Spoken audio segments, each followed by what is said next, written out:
Hey everybody, today I want to talk about a very important part of permaculture, and that is observing your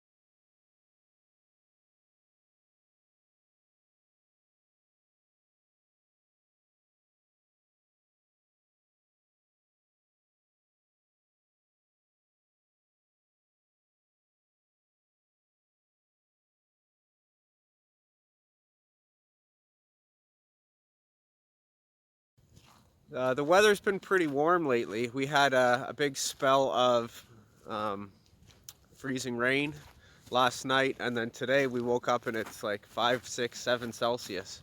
So this is actually a really good opportunity to take some dead downtime in the season and go and assess your land for flooding, for water drainage, that sort of thing. So I was out this morning kind of walking my land, and I figured, well, might as well make a video of it and kind of take you guys along with me, and I'll tell you the kind of things that I'm looking for. There's three main things that you want to look at when you're trying to build a sustainable, low impact, low input garden. And the main things are you want energy systems in. And there's three ways you can do that. There's life, there's sun, and there's water. So two of the things that you can observe easily are sun and water. Now is a good time to do water when you have a big snow melt and you can watch where the water is flowing on your land. All year you can do sun, and I'll talk about that later. But the reason why you want to do these things is because the whole way that we grow food is wrong. Everything that everyone's been taught is wrong. And the main reason why it's wrong is because people financially benefit from it being wrong and them selling you inputs. When we grow food in sterile soil that has no life in it, we have to do the job of all the soil microbiology that was doing that job of breaking down minerals and nutrients and making them available for the plants. We have to do that ourselves. So we have to constantly be adding fertilizers, we have to kill pests, we have to do all this kind of stuff that the soil food web was doing by itself. It was waging wars of insect against insect, bodies dying, new insects being born, defecating, urinating. All that carbon and nutrient is caught and put into the insect bodies, and then they die and rot in the soil. All that organic matter gets put in the soil. So when we go and build gardens out of sterile soil like potting mix, and then we try to grow tomatoes in a pot on a balcony, we have to replace the function of all that soil microbiology. The second thing is water. Water is a constant input. There's tons and tons of nitrogen in water. Nitrogen? That sounds kind of stupid, doesn't it? Water's H2O. Well, what happens when it rains is water does a scrubbing effect, and water will actually scrub the nitrogen out of the air and entrain it inside the water molecules of the raindrops. Those then hit the ground and splash, and that nitrogen gets carried down into the soil. That's why every time it rains, you get this flush of green growth from your grass. It's not necessarily just the water that's making the grass grow, it's also a big influx of nitrogen. So this is a huge nitrogen fertilizer aspect. So where your water comes, where it flows, and where it wants to sit and collect on your land is really important. Doubly so if you can bring aquatic life into those spots, then you can start stacking functions of all the nitrates and all the nutrient that they're going to put into that water, and then you can put that into your garden. This is so important to build these passive systems in your garden. So you should be looking for places where water pools, and then how you can run that a long contour as much as possible so that you can naturally send that water into your gardens and fruit trees in a low velocity way that's not going to erode your land, but that's also going to take advantage of all that free input from the rain. The last thing, of course, is sunlight. We're building a perpetual motion machine here, which is an ecosystem, and perpetual motion machines can't exist. In all intents and purposes, though, they can when we have a constant inflow of outside energy. Now, I know that breaks the definition of a perpetual motion machine, but we have the sun, and the sun is beating down all the time on the earth, and we need to take advantage of as much of that as possible. So if you're observing all year long on where your sun hits your land so that you can put your plants in the most optimal places so that you can capture the most amount of sunlight possible, you're going to go a long way.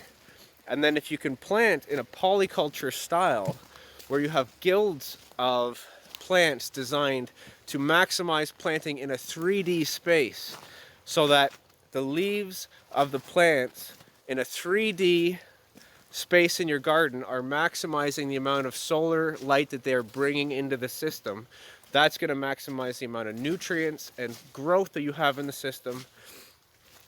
And trust me, nature can handle it. We can plant way more densely than you think. We think you got to put different veggies a foot apart, nothing in between, bare soil in between. Can't do it too crowded or else, they'll all get stunted. That's true when we don't cover the soil and we kill the soil life. It's true when we don't maximize these other things like water retention. When it rains and that water's gone an hour later, then yeah, we don't have a whole lot of nutrient and we can't grow that much in the soil. But when you're constantly collecting all the water, constantly collecting all the light, and then building your system so that you have an abundance of life in the soil, all that life is putting nutrient into your ground, and you can plant very densely. Then you can capture all the layers from overstory tree to ground cover and root crops, and vines growing up at all, bushes, herbaceous layer, ground covers, the whole thing. You can cover that 3D vertical space, and you can grow way more and do way less work just because you're not killing the soil microbiology that you depend on to do it. So we're going to go around and we're going to observe how we can take advantage of some of these aspects today on this rainy but abnormally warm day in Canada. So one thing you want to be watching out for is pooling and puddling. Pooling and puddling is fairly bad in terms of trees and roots, because the tree roots, they do respiration and they will drown just like humans would drown, or life forms would drown. So these kind of pooling puddles in the ground are bad. What we want to do probably this summer when we can dig in the ground is we want to take all this water here, and we want to cut just a small little channel on contour and run it alongside the garden, all the way along on contour, eventually running back into a swale, ideally. Now we don't want to cut it too deep, because however deep we cut, we're going to depress the groundwater table that much, because the whole groundwater will relieve itself into that little channel. And we also don't want to have it running downhill, because we don't want to carry away our nutrient and our soil, especially the soil aggregates, which are be lost forever. So we don't want to carry those downhill. But at the same time, we do want to lower the water table there and provide easier relief of that water. And if we can soak that and store it in these biological processes, like the trees and the bushes and all the flowers, then that's ideal as well. Now, one other thing that I did design into the system last year, which was, I think, a really good idea, is along this side here, we have a wall of daffodils, actually, little pockets of daffodils, and they'll naturally spread out. And my thought with those was, I knew that this was a bit of a wet zone, and before this water gets out, soaks down through the hill to the lower area below, which you can see, I thought it would be a good idea to soak it up with life that would bloom early, like a daffodil, a very early blooming spring ephemeral, and store that in the bulb, and then add organic matter to the soil, and some of the nutrient from the bulb will leach out over time into the soil. But if we can store and trap that nutrient in spring, very early spring flowers, especially where you're going to have spring floods, then that's something that you want to look towards. So this whole bed, as I divide out my daffodils, as they get better and better established, I'm certainly going to focus on this area and try to capture some of that water. Now, the other thing you can do with pooling water is you can plant trees like willows. They are very, very water hungry. However, I don't think I want willows this close to the house. So I'm going to stick with the daffodils and trenching on contour. Another thing you want to watch out for is when we mulch trees, we typically want to do like a torus shape, like a donut around the tree. Towards the end of the fall, what we should actually be doing is try to level it out to prevent pooling of water right next to the trunk of the tree. What you'll notice here is I didn't do a good enough job of that. Thank God I did do some of it, but you can see the pooling of the water that's going on right in and around the tree. This tree is actually sitting in water. So this tree is actually sitting in water, and what I'm going to do is I'm going to dig out a bit of a relief path to the downhill side just to get the water moving away from the roots of that tree. So I'm coming down to the lower garden area. One of the things I want to do down here is have better access to clean water. So I'm going to be looking for low spots down here in order to build maybe micro ponds. These tarps here, they're little problem spots where I had poison ivy coming in, where I noticed poison ivy. This is all you really need to do to handle poison ivy, is you just have to smother it out. You don't need chemicals, you don't need to put Roundup everywhere. If you have it really bad, I guess, sure, go for it. But if you have it just in little spots, all you need to do is smother it. Now this rainwater here is a great source. It feeds a big spring. And last year, I put, a little path down here, a little blueberry bush right at the entrance to feed myself as a little treat for gardening.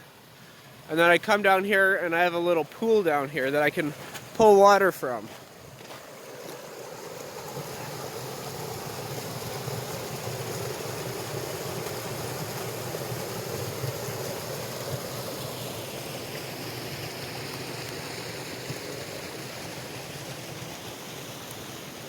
Now, the only problem with this is that I traced the contour of the land up above my property, and what I found was that it's mostly fed from runoff from a couple bare soil style monocrop farms. That probably means they spray chemicals, so I got water tested a couple times. It was clean, but that could just mean that they hadn't sprayed yet. So I do want to be able to collect water down here in maybe little micro ponds where it's nutrient rich from the life in the pond, but then also there's no chemical runoff from other people. This is an area of my land where I have an open brush pile just for some critter habitat, and I do notice that sometimes it's standing in water. It was there this morning. It's gone now. That would be a good place for a little micro pond. This is the pawpaw area now, and another little micro area for a pond is another low point right down here near these feral apple trees here.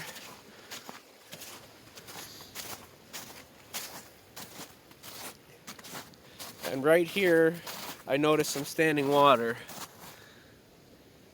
So this will be a pretty good spot for the center of a pond.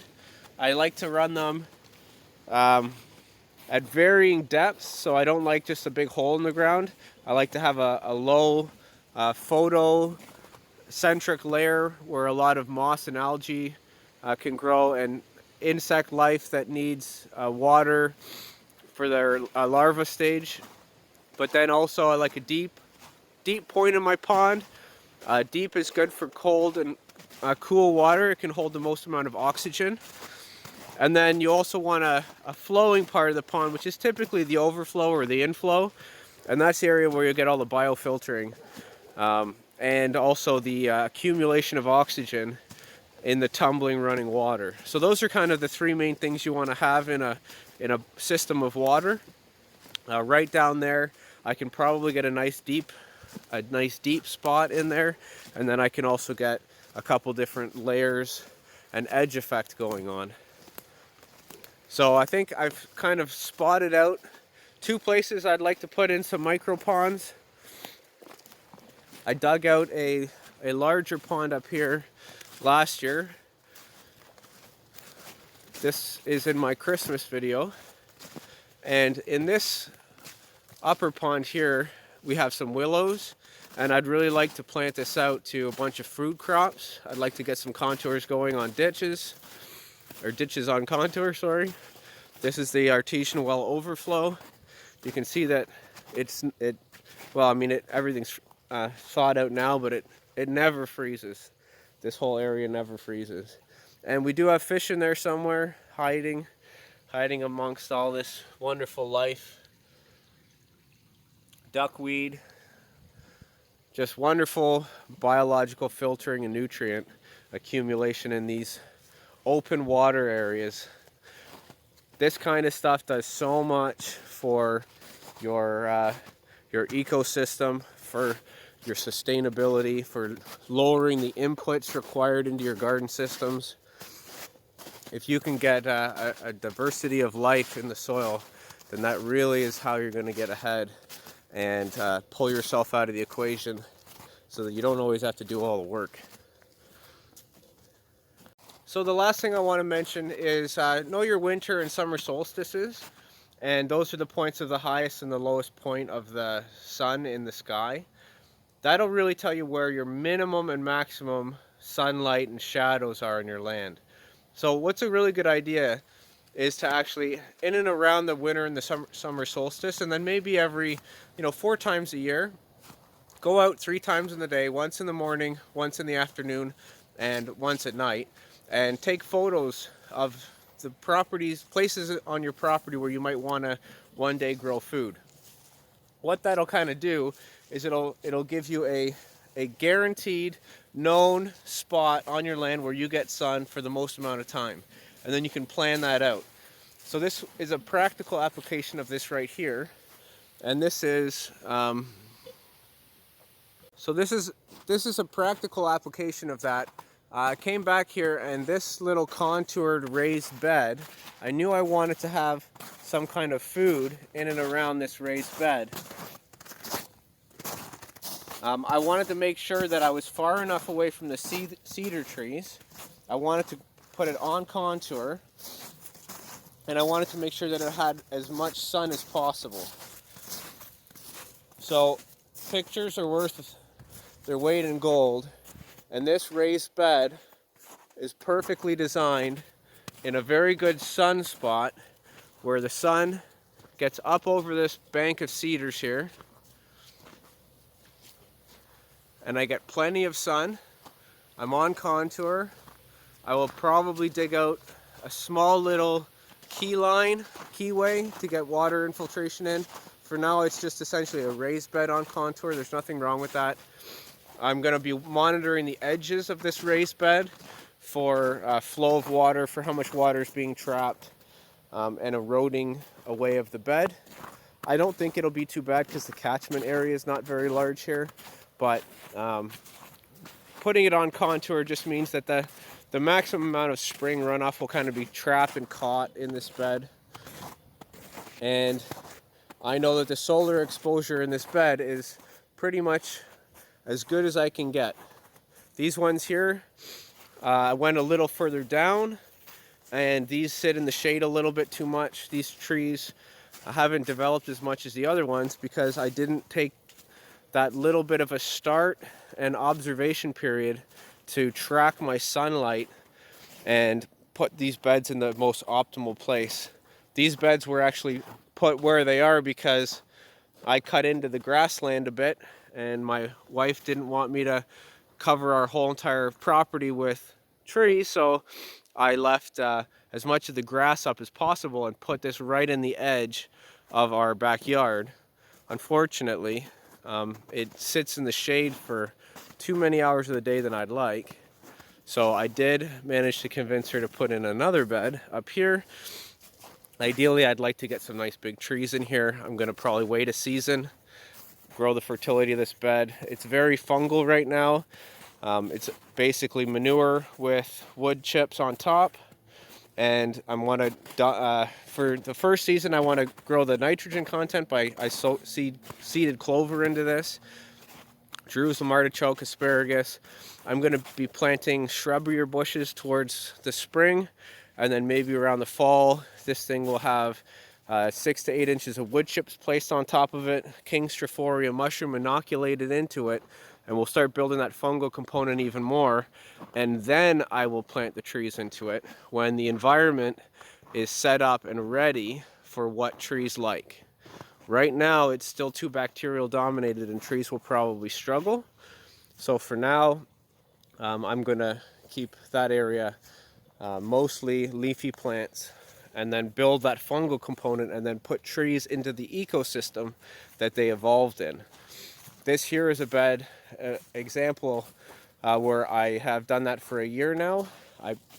It was a bunch of hostas and flowers, just native wildflowers that were here that we inherited, and I replaced all the ground with thick mulch, covered up the soil, start building the soil life, start building that fungal component, and then now that it's been a season of that, I'm confident enough to put trees into it that should survive.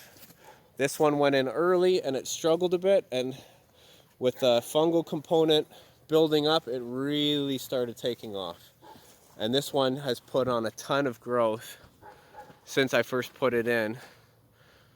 It was just a tiny little stick, and it took off this year with a bit more living in the environment that it wants to live in, which is a fungal dominated environment. So these are the observations you can walk around and make.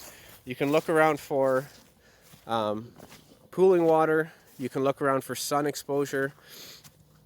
If you haven't taken any solar aspect shots of your property, then I highly suggest you do. Find out where those shadows are, find out where the sunny spots are, and put those gardens in the sunniest, perfect spot possible. Thanks for watching.